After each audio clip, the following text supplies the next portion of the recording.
The 2026 NFL Draft has come and gone, which means it's Dynasty Draft season, baby. I've spent a lot of the last year grinding tape on almost 200 prospects for the NFL Draft. And now that it's over, I gotta use this information somehow. And I think Dynasty Rookie Drafts are the perfect way to share some of that knowledge. Now that all of these players have found homes with specific scheme fits, there's a couple of players that I keep thinking about with long-term dynasty value that I just have to share. So let's dive into those players and share my favorite dynasty rookie sleepers in today's special episode of Best Available. Thank you so much for watching today's episode. Make sure you're subscribed on YouTube. If you'd like to become a member and get full access to my NFL Draft big boards, consider becoming one. I'll leave details to that episode description. Huge thank you to all of our members, as always. If you're wondering why we're doing some fantasy content on here, because it's not usually something that we do, this is my first year doing Dynasty Drafts. I'm very excited to be in a Dynasty League. Jameson, if you're watching this, kind of bush league, you put me in a league where I had no draft picks for 2026. What's up with that, man? But regardless, I'm excited to share this. We've got a couple of players that I just love the scheme fit. So I want to make sure that we can dive into those. There are typically two types of receivers during the draft evaluation process that I kind of shy away from. It's typically undersized receivers, and then it's typically guys that almost always win vertically. But for some reason, I fell completely in love with Mississippi State's Brenen Thompson. At only 5'9" and 170 pounds, I turned on the tape and expected something very specific from Thompson, a guy that only runs deep balls or just yak stuff. But I was really impressed that this guy had a really diverse repertoire where he plays on the way more developed route tree for a smaller wide receiver than I was expecting. There's injury concerns. There's the fact he played at multiple schools before finally landing with the Bulldogs. But any other place he lands, I probably would have been a little bit colder on. But he lands with offensive coordinator Mike McDaniel in the Los Angeles Chargers. And I'm not the only one fired up about this fit, because this is what Mike McDaniel had to say before the Chargers were even on the clock. In this whole formula, if you can find a way to get Brenen Thompson, I will take my shirt off in here. On the record? On the record. McDaniel knows exactly how to use a deep threat. Just look at how he utilized Tyreek Hill and Jalen Waddle during his time as the head coach with the Miami Dolphins. And he's got another one of those in Brenen Thompson. This is a guy that had one of the highest average depths of target in all of college football last year, or basically how far downfield he was anytime that he was throwing the ball. On average, he was 18.4 yards downfield when pass was thrown to him. This is the kind of vertical threat we're dealing with. I just think that's such a perfect fit with what McDaniel wants to do. And, maybe from a short-term value, he's not going to get a ton of opportunities, kind of stuck behind Lad McConkey, Quentin Johnston, but he plays a totally different role than those guys, which really excites me. I think he can be utilized early as a rookie, but the long-term perspective, I love. And again, if this was any other team Brenen Thompson lands with, probably not as excited, but the fact that not only does he have an offensive coordinator that believes in his skill set in Mike McDaniel, he also has the perfect quarterback for his skill set in Justin Herbert. Big armed guy, wants to push the ball vertically. I think even beyond this year, you just look at it, as long as he can stay healthy, I think this is more than a worthwhile swing in the later rounds of your dynasty drafts, because I think the upside with him is tremendous, especially in maybe half PPR or standard leagues. I don't think he's going to get a ton of volume targets. I just think he's going to produce a ton of explosive plays. It was a weak running back class, and obviously Jeremiah Love's probably going to be the first pick taken in your dynasty drafts. But if you're looking for some other value at running back, the name I keep coming back to, because he was one of my favorite prospects at the position, even if he wasn't an elite tester, is Emmett Johnson out of Nebraska, taken by the Kansas City Chiefs. He's not going to be a starter. The Chiefs give all of this money to Kenneth Walker, and I love that fit as well for the Chiefs, but a team that just needed to totally revamp its backfield, and that's what gets me excited about Emmett Johnson. This stays in Kansas City because he can potentially become that third down back, give Walker a spell in rushing situations.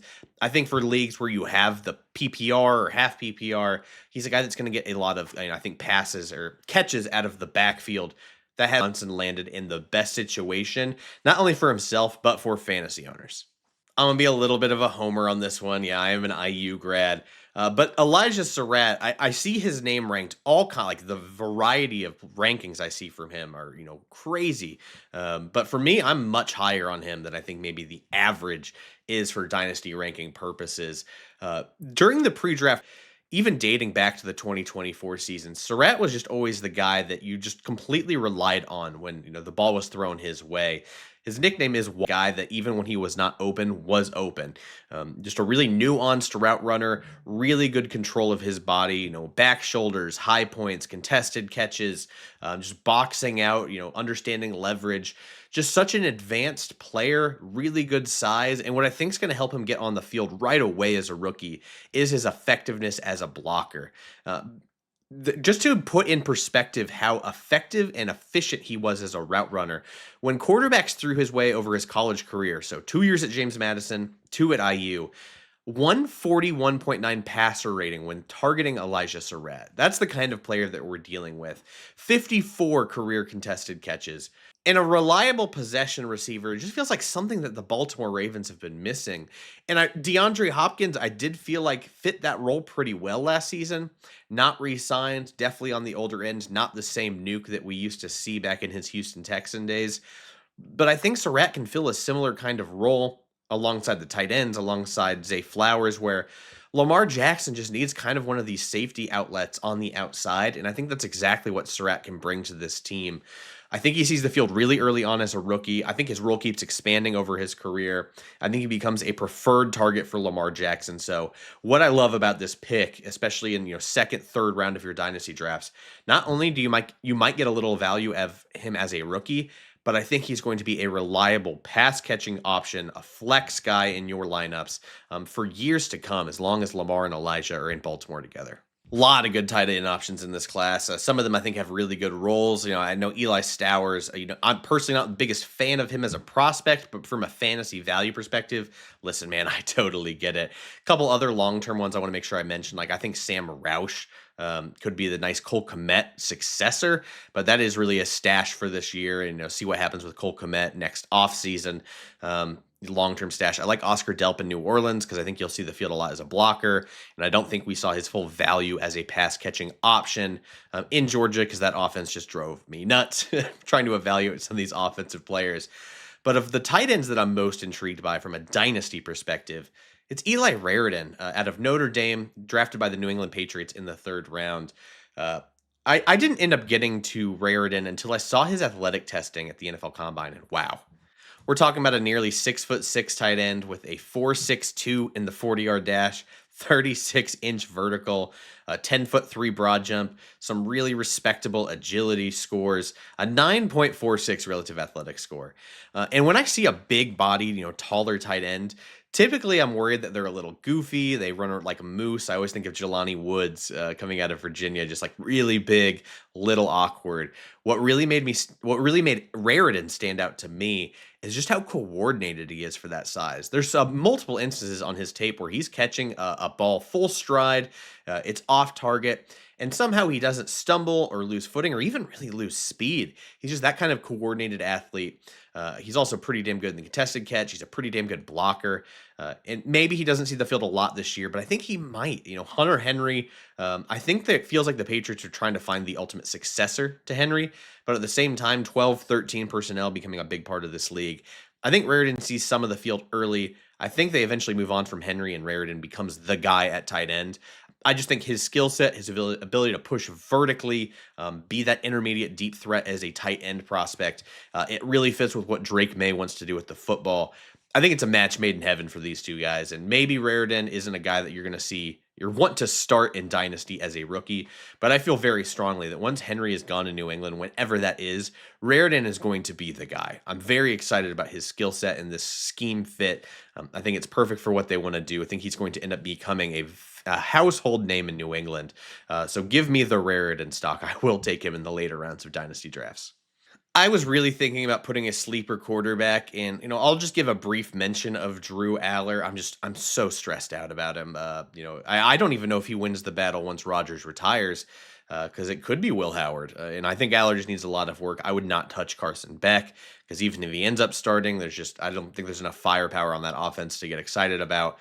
So no quarterbacks for me on the sleeper list. I'll give you one more running back, and I'm not sure how much of a sleeper it is but as far as how I value him and what he could be, I think I am higher on him than consensus, and that's Mike Washington Jr., the running back out of Arkansas, drafted by the Las Vegas Raiders. I've seen varying grades regarding Mike Washington and his dynasty fit.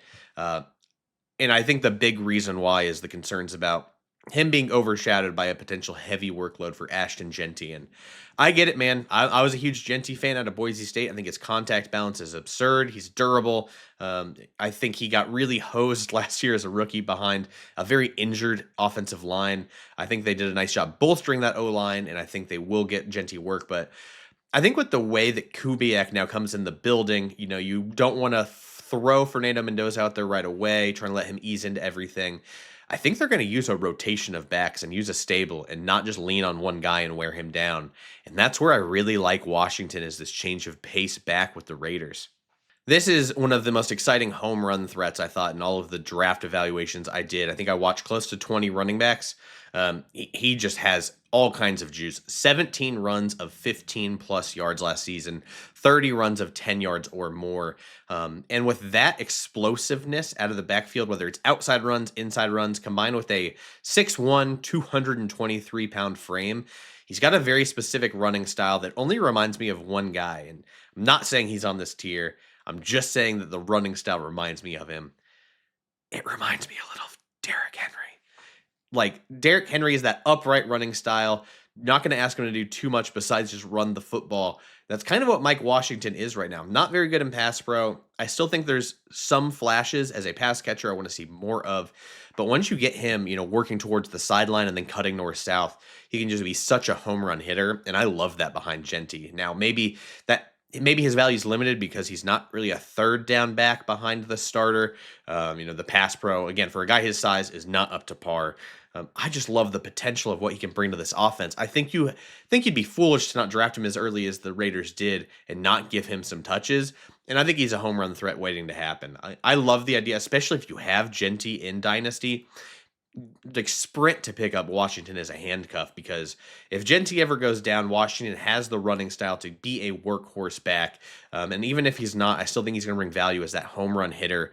There's going to be games where I think he's putting up a couple of touchdowns. I'm really excited about the potential. I love that he's going to a great offensive mind in Kubiak. There's a lot of stuff that's working for me for Washington. And even as a prospect, if you watch Draft Talk with Justice Mosqueda and I, Justice especially was all in on Mike Washington. I just think he's one of these guys that could end up being a really exciting fantasy running back for years to come. Maybe it ends up not being with the Raiders in a few years, but huge fan of him. I love the fit, even if he's a backup behind Genty. Think he's just going to provide really nice sleeper value in, maybe not the first round of your dynasty draft, but second, third. And those are my dynasty sleepers this year. I had to find another way to use some of this information. I'm going insane not talking about some of it. And very quickly in a month, I'm already on to 2027. Some of this information is just going to leave my brain. So hope you enjoyed it. Who are some of your dynasty sleepers? My draft's starting, so I want to know some of your guys' sleepers as well. Let me know in the comments. I would appreciate it. And if you made it to the end of the episode, please subscribe to the channel. Thank you for all of the support over this past football season. Cannot wait to see what year 2 has in store for us. We'll see you next week with tons of stuff. I'm sure we'll be talking about all kinds of content. Just because it's the off season doesn't mean we have nothing to talk about.